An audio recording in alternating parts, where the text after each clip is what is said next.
Medine'deyken şehrinde cipa çıkıp dini açtı Muhammed.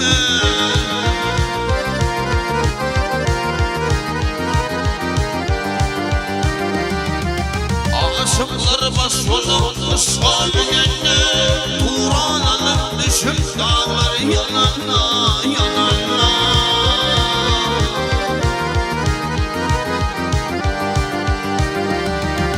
Barakı gülüm yeri elinde Rif münüp arşa çıktı Muhammed.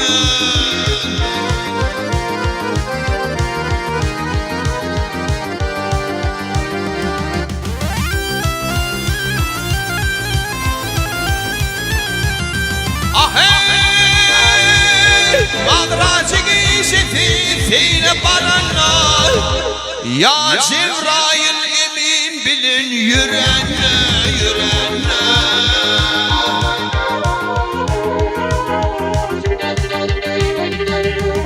Bir iş kapısına gelip durunla Bismillah deyip işi açtı Muhammed. Peygamber ya Resul.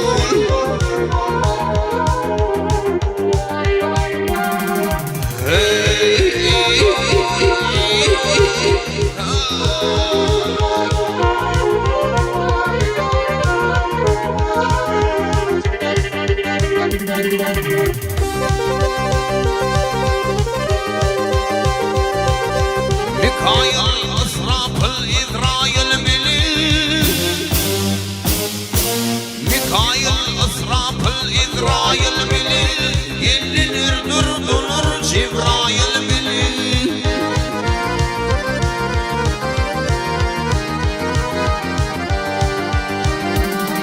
Seyretti zelbini dilci bilbini Kuyumsun sakatın içti Muhammed.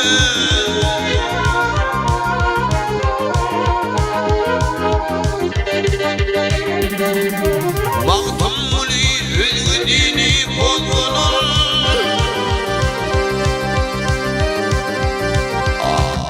Baktım muli ülgüdini bozulur. Aklıyım aklıyım şehir şehir gelinir gelinir.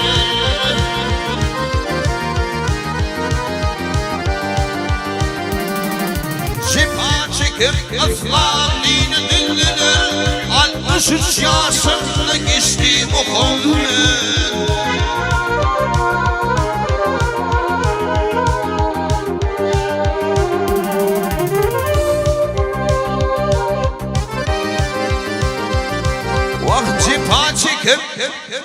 Vakt zibir çıkıp İslam dini dinlenir. 63 yaşında geçti Muhammed. Peygamber ya Resul ya Cebbar. Hey